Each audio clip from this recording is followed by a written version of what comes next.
disciples, transforming lives. Iman kita ini nggak boleh bergantung sama manusia, sama diri sendiri, kekuatan kita sendiri. Tapi Alkitab ngomong, iman kita ini harus bergantung pada kuasa Allah.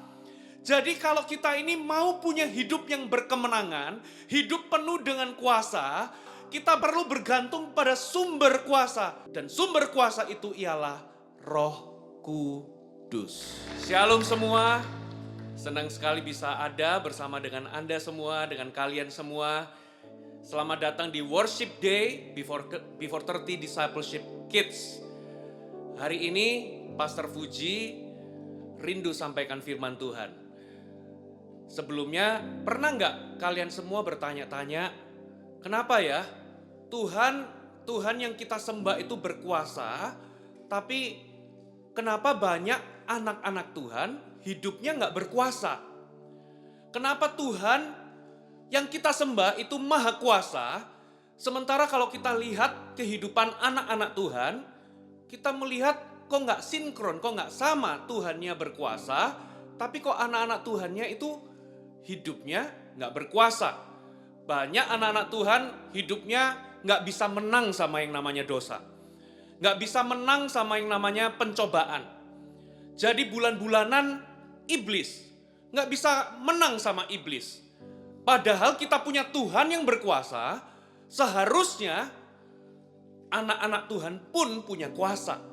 Kalau Tuhan yang kita sembah berkuasa, harusnya anak-anak Tuhan itu hidup penuh dengan kuasa, penuh dengan kemenangan. Nah, pertanyaannya kenapa kok bisa seperti itu? Pastor Fuji kasih sebuah contoh.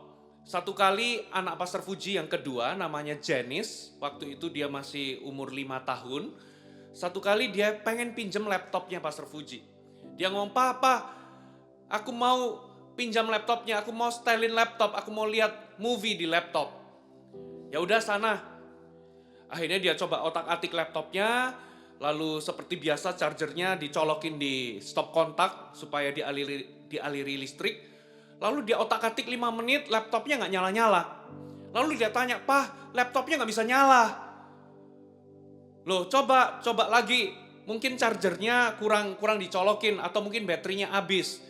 Ya, ambil charger, colokin di listrik. "Sudah, Pak." Anak Pastor Fuji ngomong, sudah aku colokin. Akhirnya Pastor Fuji datang, iya memang udah dicolokin. Ya chargernya udah dicolokin di listrik, tapi kok tetap gak bisa nyala. Baterainya ternyata habis, walaupun dicolokin kok gak bisa nyala. Singkat cerita, saya coba cek lagi, ternyata ya colokannya itu gak bener-bener nempel. Gak bener-bener tercolok.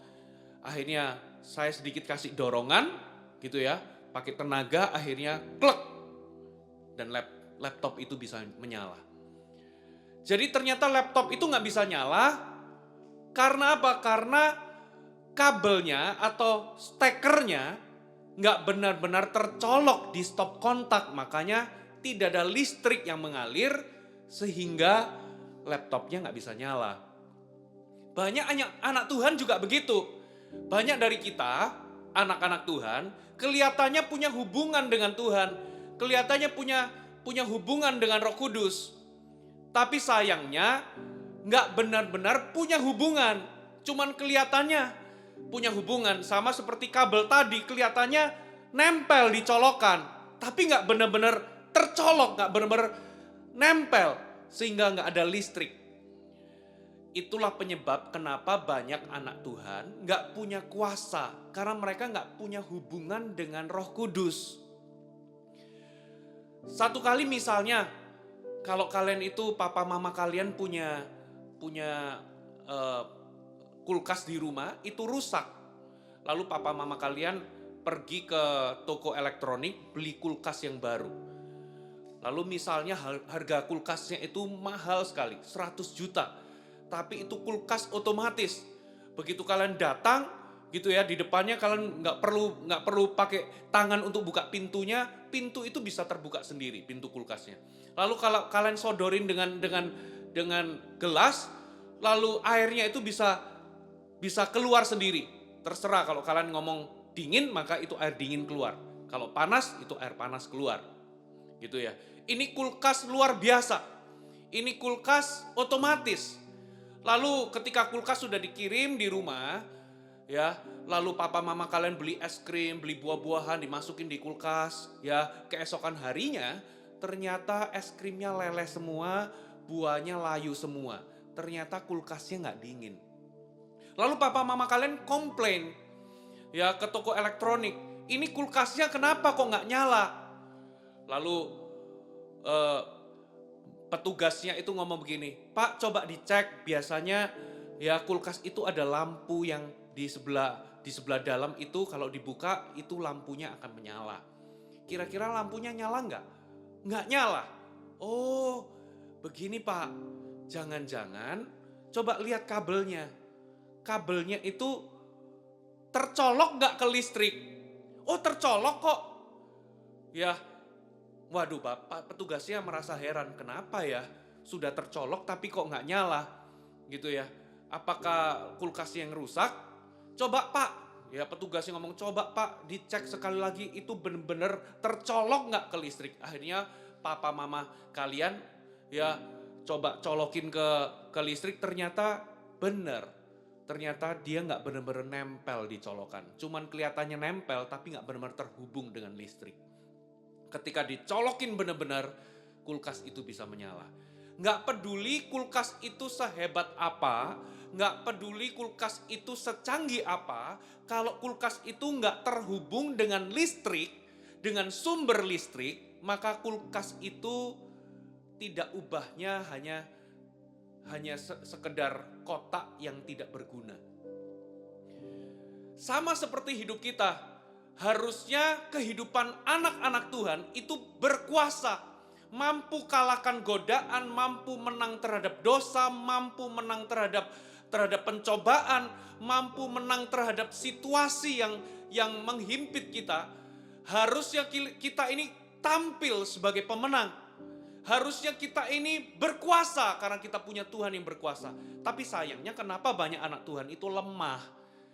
Ya, kena pencobaan sedikit jatuh.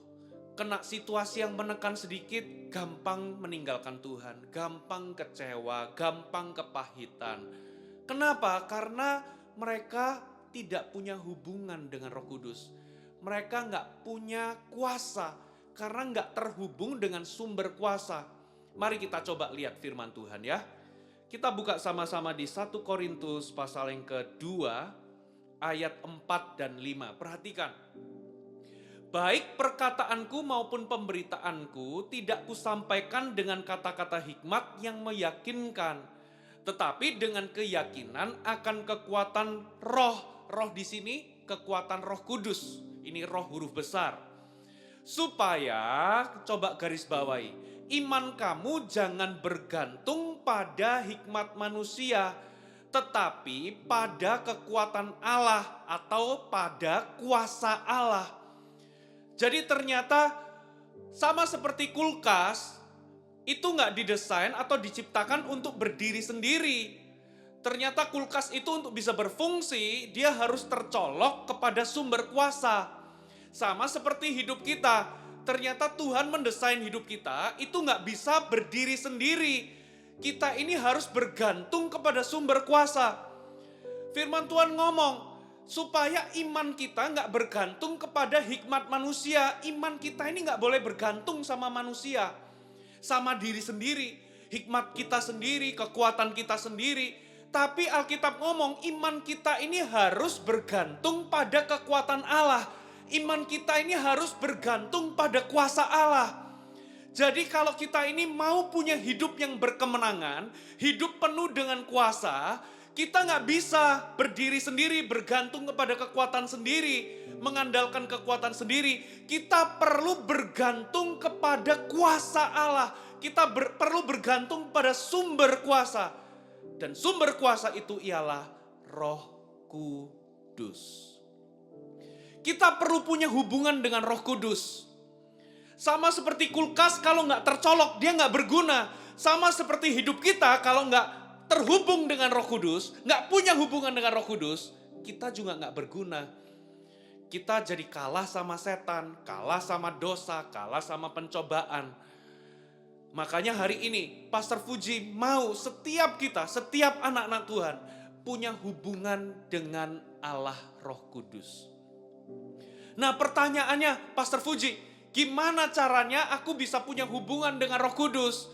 Gimana caranya? Catat baik-baik. Ko Fuji punya 3 poin. Yang pertama, catat baik-baik. Kita harus haus dan lapar akan hadirat Roh Kudus. Kita harus memiliki kehausan dan kelaparan akan hadirat Allah. Kenapa demikian? Kok bisa begitu?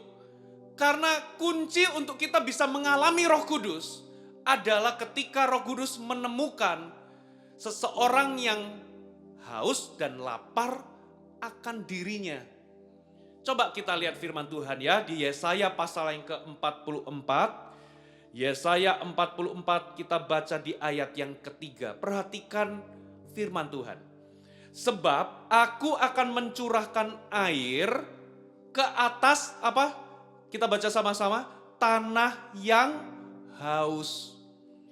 Dan hujan lebat ke atas tempat yang apa? Kering.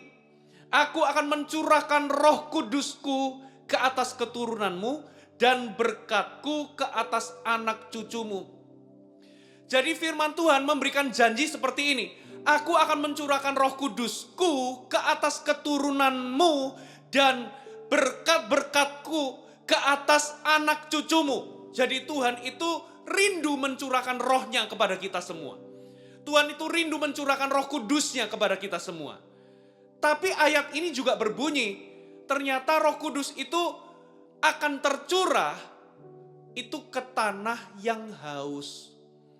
Dikatakan apa? Firman Tuhan ngomong apa? Dikatakan begini, aku akan mencurahkan air ke atas tanah yang haus. Jadi Roh Kudus gak akan tercurah dengan hebat dalam hidup kita kalau kita ini gak haus. Lalu dikatakan hujan lebat, aku akan mencurahkan hujan lebat ke tempat yang kering. Jadi ternyata kalau Tuhan bisa menemukan ada sebuah tanah hati yang haus dan sebuah tanah hati yang kering, Tuhan itu akan curahkan air Roh Kudus itu dari atas. Ya, bukan cuman seiprit-iprit atau cuman sedikit-sedikit, tapi dikatakan seperti hujan lebat. Tapi kuncinya dia harus menemukan tanah yang haus sama tempat yang kering. Coba misalnya kalian, Pastor Fuji tanya ya, kalau kalian itu punya 2 pot isi tanah, yang satu tanah kering, yang satu tanah yang basah, mana yang lebih menyerap air? Bukan tanah yang basah, tanah yang kering yang lebih menyerap air. Kalau kalian punya 2 spons, satu spons kering, satu spons itu basah, mana yang lebih menyerap air? Yang kering, spons yang kering. Kalau kalian itu mau lap mobil, gitu ya, bersihkan mobil atau ngelap mobil dengan lap Kanebo, ya, yang satu itu lap yang basah, yang satu lap yang kering. Mana yang lebih menyerap air kalau kita mau lap mobil atau lap kaca? Lap yang kering. Kalau Tuhan itu bisa menemukan hati yang haus, hati yang kering, merindukan Roh Kudus, penuh dengan kerinduan, disitulah Roh Kudus akan dicurahkan dengan hebat. Di situ Roh Kudus akan bekerja dengan hebat. Dikatakan Roh Kudus itu tercurah seperti air dan seperti hujan lebat. Kalau Anda rindu, kalau kalian rindu mengalami Roh Kudus, saudara, yang pertama-tama adalah milikilah hati yang haus dan lapar akan hadirat Roh Kudus. Hati yang haus dan lapar itu seperti apa sih?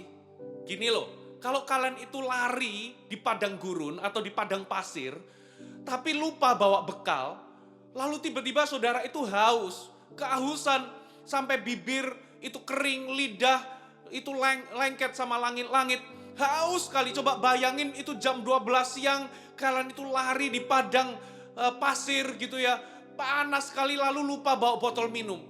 Coba bayangin, tiba-tiba waktu kalian itu sudah kehausan hampir mati, ada orang datang bawa 1 pitcher air yang dingin, ada es batunya, itu mengembun sekelilingnya, coba apa yang kalian lakukan? Kalian akan yang kalian itu awalnya itu nggak punya tenaga, kalian sudah merangkak-rangkak mau mati kehausan, tiba-tiba lihat air dingin di depanmu, tiba-tiba muncul kekuatan ya untuk kalian bisa lari, lalu kalian sambar itu satu gelas atau satu pitcher air dingin itu, lalu kalian akan buka mulut, lalu kalian akan minum sebanyak-banyaknya. Itu namanya kerinduan. Ya, udah gak punya kekuatan, tapi begitu lihat ada air dingin, itu bisa tiba-tiba bisa ada kekuatan untuk lari kepada air itu. Orang kalau sudah kehausan lihat air dingin, gak mungkin dia akan leha-leha santai-santai, enggak, dia pasti akan lari kejar itu air sampai dia dapat. Itu yang namanya kerinduan, itu yang namanya haus dan lapar. Ya, sama seperti kalian pulang sekolah, ya kalian tuh lapar, belum makan siang, pulang sekolah sampai di rumah. Karena saking laparnya, ya kalian lihat di meja makan, kalian langsung pergi ke sana. Mungkin belum lepas sepatu, belum ganti baju, masih pakai seragam gitu ya. Kalian lihat di meja makan, kalian buka penutup makanan itu. Di situ ada tahu tempe dan nasi putih. Tahu tempe dan nasi putih itu ya bisa dibilang itu makanan yang gak seberapa enak lah. Tahu tempe dan nasi putih. Apa yang kalian lakukan? Kalian akan pasti makan itu walaupun itu tahu tempe. Kalian akan pasti makan dengan lahap. Kenapa? Karena kalian lapar. Jadi kalau kalian lapar, apapun yang ada di meja makan pasti kalian makan dengan lahap. Tapi apa bedanya kalau kalian itu lagi kenyang dan gak nafsu makan? Walaupun di meja makan itu ada capcay, fuyung hai, barongsai sekalian. Walaupun itu makanan enak semuanya, ada Pizza Hut, ada steak gitu ya. Semua makanan enak di situ, tapi kalau kalian nggak nafsu makan, kenyang, ya kalian cuman pandang itu makanan, tapi nggak akan dimakan. Tapi bedanya kalau kalian lapar, itu walaupun cuma tahu tempe, kalian akan pasti makan dengan lahap. Karena apa? Kalian lapar. Jadi kunci untuk kalian bisa mengalami Roh Kudus, untuk punya hubungan dan mengalami dengan Allah Roh Kudus adalah miliki hati yang haus dan lapar. Mulai hari ini, berdoa, Tuhan, aku rindu, aku haus, aku lapar akan Engkau, akan hadirat-Mu. Poin yang kedua, bagaimana caranya kita bisa punya hubungan dengan Allah Roh Kudus. Poin yang kedua, catat baik-baik. Saudara harus memiliki, coba ya. Poin yang kedua,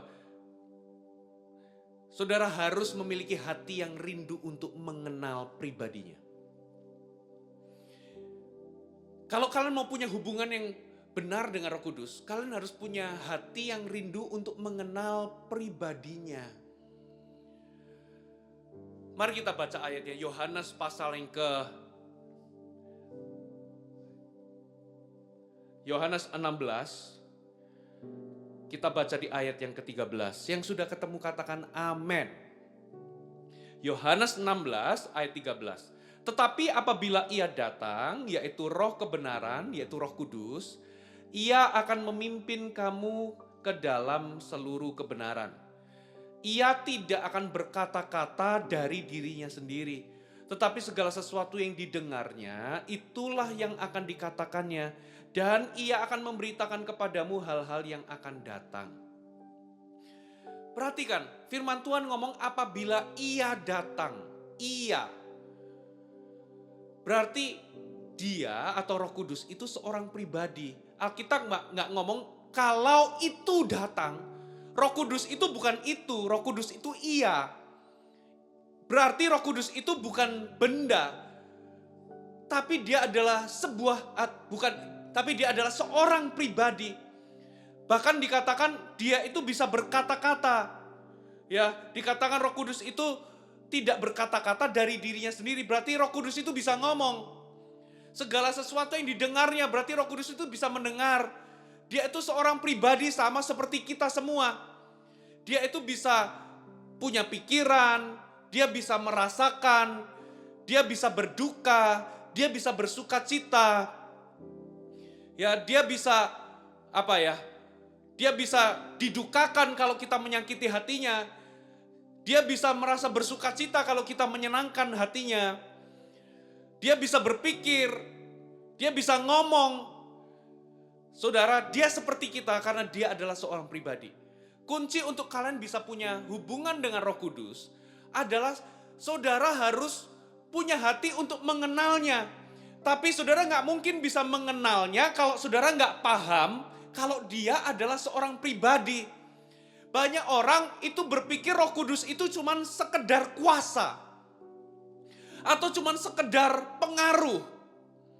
Makanya banyak orang kalau menganggap Roh Kudus itu cuman sekedar kuasa, orang itu akan menjadi sombong karena merasa memiliki Roh Kudus. Karena Roh Kudus cuman kuasa. Tapi kalau kita melihat Roh Kudus itu sebagai seorang pribadi, kita nggak bakal sombong, kita malah rendah hati karena merasa kita ini adalah seseorang yang dipakai oleh Tuhan. Terima kasih ya Roh Kudus sudah pakai aku, memberi aku kuasa. Kalau Roh Kudus itu cuma sekedar kuasa atau pengaruh, kita akan menggunakan atau memanfaatkan Roh Kudus untuk kepentingan kita. Tapi kalau kita lihat Roh Kudus itu sebagai seorang pribadi, maka kita ini akan tunduk kepada Roh Kudus. Kita nggak memanfaatkan atau memakai Roh Kudus untuk kepentingan kita, tapi justru kita menyediakan diri kita untuk dipakai oleh Roh Kudus karena dia adalah pribadi. Kalau Roh Kudus itu cuma sekedar kuasa, maka kita itu ingin memiliki kuasa itu untuk kita gunakan. Tapi kalau Roh Kudus itu pribadi, kita itu ingin mendekat dan bersekutu atau bersahabat dengan Roh Kudus. Jadi kita harus paham kalau Roh Kudus itu seorang pribadi. Kita harus mengenalnya. Terus Pastor Fuji, gimana caranya mengenal Roh Kudus? Sederhana, kalau kalian sudah kenal bahwa dia seorang pribadi, saudara harus ajak dia bercakap-cakap. Ada apa-apa ngomong sama Roh Kudus. Ada apa-apa tanya sama Roh Kudus. Yang kedua, kalian harus sering merenungkan firman Tuhan. Jadi dengan merenungkan firman Tuhan, ingat Roh Kudus itu adalah pengajar kita, guru kita. Dia akan memimpin kita kepada seluruh kebenaran. Dia itu paling banyak ngomong kalau soal firman. Jadi kalau kalian ingin bercakap-cakap sama Roh Kudus lebih dalam lagi, ya kalian perlu banyak merenungkan firman Tuhan. Waktu kalian baca firman, tanya sama Roh Kudus, nanti Roh Kudus akan jelasin. Tiba-tiba bisa dikasih pewahyuan, tiba-tiba pikiran kalian itu bisa langsung ngerti aja begitu. Tiba-tiba bisa punya pengertian, tiba-tiba bisa dapat. Atau Roh Kudus nanti bisa tuntun lewat kata-kata, ya atau pemahaman. Nah disitulah terjadi interaksi. Sering ajak dia ngobrol, sering ajak dia ngomong-ngomong. Ya seringlah tanya sama dia, sering renungan firman. Kalau kalian sering lakukan itu, tanpa sadar kalian itu bergaul dengan Roh Kudus. Dan tanpa sadar makin lama kalian makin kenal, dan makin kenal. Saudara, itu poin yang kedua. Punya hati yang rindu untuk mengenal pribadinya. Yang ketiga, bagaimana kita ini bisa punya hubungan yang benar. Poin yang ketiga adalah saudara harus izinkan Roh Kudus bekerja di dalam dan melalui kita. Izinkan Roh Kudus bekerja di dalam dan melalui kita. Coba kita baca ayatnya ya. Kita baca ayatnya, kita buka sama-sama firman Tuhan. Yehezkiel pasal 36 ayat 26 sampai 27. Kamu akan kuberikan hati yang baru dan roh yang baru di dalam batinmu. Aku akan menjauhkan dari tubuhmu hati yang keras dan kuberikan kepadamu hati yang taat. Ayat 27, rohku akan kuberikan diam di dalam batinmu. Dan gara-gara rohku itu diam di dalam batin kita, kata-kata selanjutnya, ayat selanjutnya berkata, aku akan membuat kamu hidup menurut segala ketetapanku dan tetap berpegang pada peraturan-peraturanku dan melakukannya. Dikatakan begini, Tuhan akan beri kita hati dan roh yang baru. Hati yang taat, bukan hati yang keras. Lalu Tuhan akan memberikan Roh Kudus diam di dalam batin kita. Dan gara-gara Roh Kudus itu diam di dalam batin kita, kita itu bisa dimampukan untuk melakukan perintah-perintah Tuhan. Kita ini bisa mampu melakukan kehendak Tuhan. Jadi izinkan Roh Kudus bekerja di dalam kita. Banyak orang, kenapa ya sudah jadi anak Tuhan, lama sudah jadi orang Kristen, tapi kok hidupnya nggak berubah-berubah ya? Yang omong kotor tetap omong kotor. Yang suka punya pikiran yang jorok, tetap punya pikiran yang jorok. 5 tahun ikut jadi orang Kristen, 5 tahun jadi anak Tuhan. Kok yang nyontek masih tetap nyontek. Lalu kalau ditanya, kenapa kok nyontek? Kenapa kok masih omong kotor? Kenapa kok masih pikiran kotor? Iya, nggak bisa menang. Karena apa? Karena mereka nggak izinkan Roh Kudus bekerja di dalam diri kita. Makanya yang dulunya suka bohong, masih tetap bohong. Nggak berubah hidupnya. Kalau kita mengizinkan Roh Kudus bekerja di dalam kita, maka Dia akan mengubah kita dari dalam. Dikatakan kalau Roh Kudus itu bekerja dalam kita, kita ini bisa mampu melakukan perintah Tuhan, mampu melakukan kehendak Tuhan. Izinkan Dia bekerja. Kalau Dia bekerja di dalam kita, maka kita ini bisa mampu untuk hidup kudus. Saya ingat dulu Pastor Fuji suka omong kotor. Tapi yang luar biasa waktu Pastor Fuji terima Yesus dan mengizinkan Roh Kudus memenuhi hidup Pastor Fuji, tiba-tiba bisa langsung gitu aja lepas dari omong kotor. Ya dulu ya untuk berhenti dosa itu dicicil dulu, tapi toh tetap pada ujungnya tetap buat dosa. Tapi tiba-tiba bisa hidup kudus begitu aja karena Roh Kudus mengubah Pastor Fuji dari dalam. Ya, dulu Pastor Fuji, bagaimana caranya mencoba lepas dari omong kotor. Saya coba ganti kata-kata kotor, kata-kata mengumpat itu dengan nama buah-buahan. Jadi kalau mengumpat orang, saya ganti dengan kata buah-buahan. Jambu kamu, nah jambu kan buah-buahan. Tapi tetap hatinya itu tetap umpatan, nggak bisa. Tapi sekali Roh Kudus menguasai hati Pastor Fuji, tiba-tiba berhenti gitu aja. Roh Kudus mengubah kita dari dalam. Gitu ya. Dulu kalau saya disuruh bohong, nggak usah diajarin bohong, pasti bohong. Ya tiba-tiba sekarang waktu ada Roh Kudus, nggak bisa disuruh bohong, udah nggak bisa. Karena ada Roh Kudus, kita bisa mampu untuk hidup kudus karena ada Roh Kudus. Bahkan hal-hal yang gak bisa dilakukan oleh peraturan, Roh Kudus bisa lakukan dalam diri kita. Roh Kudus itu bisa tegur kita dari dalam, gak ada orang lain yang tahu kalau kita sombong, kalau kita iri sama orang, cemburu sama orang. Betul gak? Itu kan di dalam.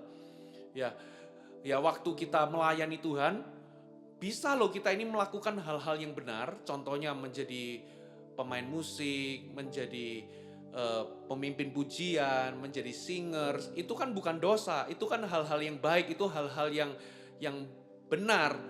Ya, tapi kita bisa melakukan hal yang benar dengan motivasi yang salah. Ada orang jadi pemimpin pujian supaya apa? Pengen supaya terkenal. Bukan untuk memberkati orang, tapi pengen terkenal. Nah, hal-hal itu gak bisa orang lain tahu. Gak bisa orang kanan kirimu gak tahu. Karena itu motivasi di dalam. Hanya Roh Kudus yang bisa ubah hati kita.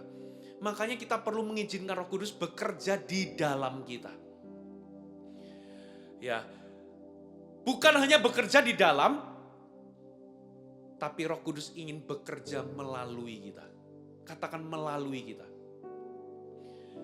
Tuhan itu mau memakai kita. Roh Kudus itu ingin melimpahkan kuasanya kepada kita supaya kita bisa jadi berkat untuk orang lain. Supaya dia bisa bekerja melalui diri kita. Gimana caranya? Caranya sederhana. Mulai hari ini ya, dengar baik-baik. Di pikiran kalian ingat baik-baik bahwa Roh Kudus itu ingin pakai hidup kita. Itu sebabnya carilah kesempatan untuk bisa dipakai Tuhan. Gimana cara cari kesempatannya Pastor Fuji? Coba lihat sekelilingmu, lihat orang-orang yang punya kebutuhan. Tanggapi itu. Kalau kalian lihat ada orang yang belum terima Yesus, datangi. Lalu apa? Beritakan Injil. Kasih tahu bahwa Yesus sudah mati buat mereka dan mengasihi mereka. Nanti jangan heran loh ya. Ya, ada orang-orang yang dijamah Tuhan gara-gara kalian beritakan Injil. Ada orang-orang yang diubahkan Tuhan melalui hidupmu. Karena kalian lihat kebutuhan. Kalau kalian lihat ada orang yang kepahitan, kecewa, ada luka hati, kalian datang, doakan mereka. Jangan heran nanti ada orang-orang yang tiba-tiba dijamah oleh kasih Tuhan melalui kalian. Kalau kalian lihat ada orang yang punya kebutuhan, misalnya tiba-tiba kalian melihat ada orang ini kok suka terikat sama dosa-dosa tertentu.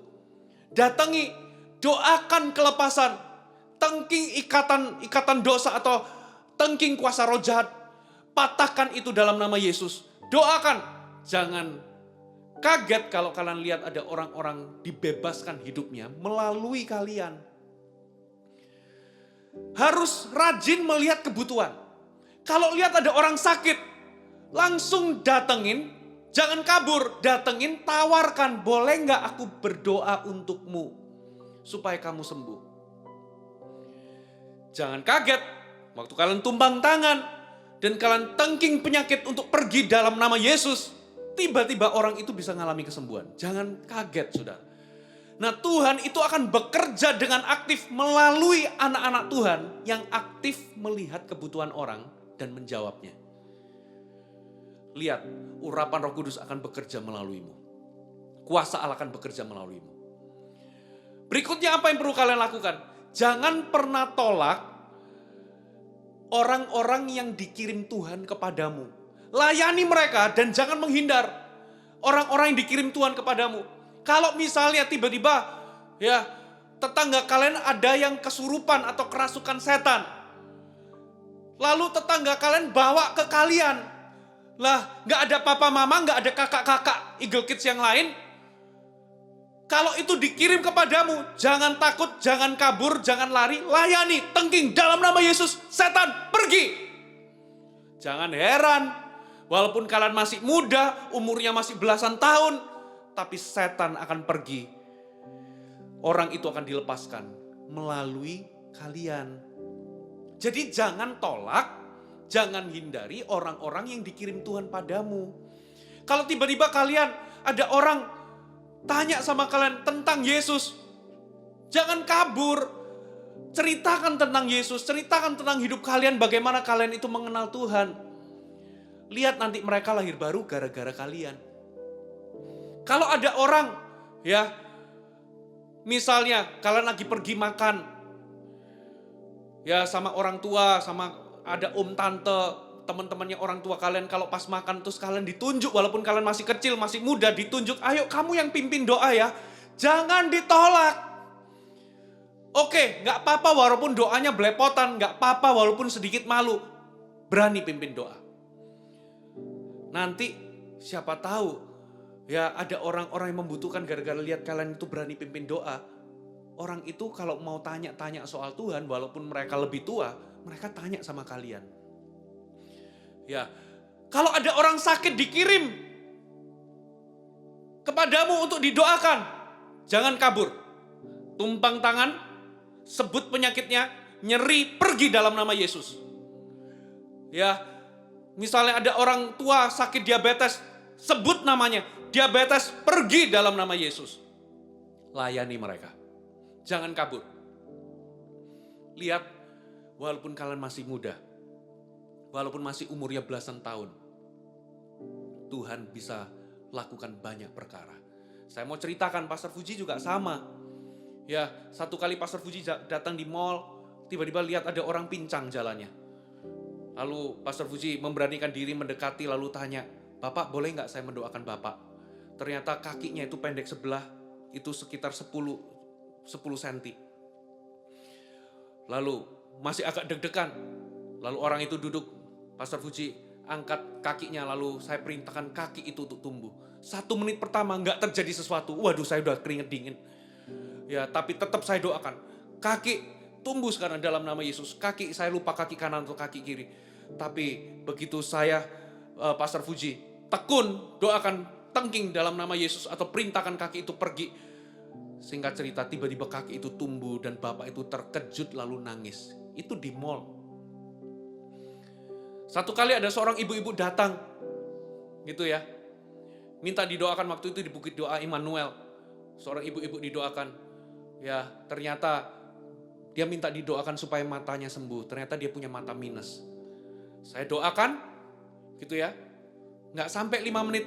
Saya ngomong mata minus pergi dalam nama Yesus. Mata jadilah utuh kembali, jadilah sempurna. Pulang, 2 minggu kemudian ketemu di gereja. Di depan waktu Pastor Fuji datang awal-awal lalu berdiri di depan lobi gereja. Tiba-tiba ibu itu menyapa, Pastor Fuji ingat gak saya? Yang mana ya? Yang Pastor Fuji doakan di Bukit Doa Immanuel. Pastor Fuji, mata saya yang minus sudah sembuh. Saya pakai kacamata minus saya malah blur. Oh puji Tuhan. Lalu dia tanya balik, sekarang Pastor Fuji boleh nggak saya minta didoakan lagi? Kenapa? Saya sudah 40 tahun terikat rokok, tapi nggak bisa lepas. Oke, saya langsung doakan. Jadi jangan pernah tolak orang yang dikirim Tuhan padamu. Saya doakan dalam nama Yesus. Kecanduan rokok pergi dalam nama Yesus. Semua efek kecanduan di otak pergi dalam nama Yesus. Nggak sampai 5 menit, tiba-tiba saya dapat kabar. Orang itu lepas dari rokok seketika. Dia pulang ke rumahnya, dia coba rokok. Dia mau mual-mual. Saya tunggu 3 bulan, ternyata 3 bulan dia bebas rokok. 1 tahun dia bebas rokok. Itu ajaibnya kuasa Tuhan. Satu kali Pastor Fuji juga pernah minta, waktu itu di restoran. Ada seorang ibu-ibu minta, dia ngomong besok saya mau pergi ke Singapura untuk check up kista. Karena ada kista, boleh nggak Pastor Fuji doakan? Saya doakan, itu di restoran, nggak bisa main gitar, nggak bisa nyembah-nyembah. Saya doakan tumpang tangan, doa sederhana dalam nama Yesus, kista aku perintahkan pergi. 2 hari kemudian saya dapat telepon, istri saya dapat telepon dan mengatakan kistanya lenyap. Ya sudah dicek-cek malah nggak ada kista, nggak jadi operasi. Terpujilah nama Tuhan. Ada banyak contoh-contoh yang lain. Satu kali Pastor Fuji didatengin sama orang, ya minta untuk supaya kakinya dua-duanya tambah tinggi. Waduh ini agak aneh ini, gitu ya. Tapi by the way nggak apa-apa, sini saya doakan. Kaki kiri dan kaki kanannya tumbuh 3 cm. Walaupun cuma 3 cm, at least dia jauh lebih tinggi daripada sebelumnya. Jangan pernah tolak. Satu kali ada seorang ibu datang pendarahan. Ya menstruasi pendarahan nggak berhenti-berhenti. Berbulan-bulan. Saya doakan dalam nama Yesus. Keesokan paginya kasih report. Di depan waktu itu di dalam ibadah dikasih report bahwa setelah didoakan. Dia cek di rumah. Pendarahannya berhenti. Tuhan bisa pakai kita dengan tanda-tanda heran, dengan mujizat. Kalau kita hari ini rajin mencari kesempatan, mencari kebutuhan orang yang kita layani. Dan kita nggak pernah menolak orang yang dikirim Tuhan untuk kita layani. Mulai hari ini, cari orang-orang yang punya kebutuhan, layani mereka. Jangan takut, walaupun kalian masih kecil, walaupun kalian itu usianya masih muda, tapi kita punya Roh Kudus yang sama. Bukan Pastor Fuji yang sembuhkan mereka, manusia nggak bisa sembuhkan. Tapi Roh Kudus yang ada di dalam diri kita yang membuat mereka itu bisa mengalami kesembuhan. Ada amin? Mulai hari ini, kalian harus punya hubungan dengan Roh Kudus. Dengan cara apa? Yang pertama, kalian harus punya hati yang haus dan lapar akan hadiratnya. Yang kedua, kalian harus mau untuk mengenal pribadinya. Punya hati untuk mengenal pribadinya. Ajak dia ngobrol, ajak dia bercakap-cakap. Yang ketiga, kalian harus mengizinkan dia bekerja di dalam dirimu, mengubah dirimu dari dalam. Dan bekerja melalui dirimu untuk memberkati orang lain. Hai, terima kasih sudah bergabung bersama kami, Gereja Mawar Sharon, Jabodetabek. Sebagai gereja Tuhan, adalah kerinduan bagi kami untuk melihat Anda terus bertumbuh di dalam pengenalan akan Tuhan dan mengalami perubahan hidup. Maka dari itu, bergabunglah bersama komunitas kecil kami, Connect Group. Dapatkan informasi lebih lanjut pada kolom deskripsi kami. Last but not least, don't forget to subscribe dan bagikan video ini kepada orang yang Anda kasihi.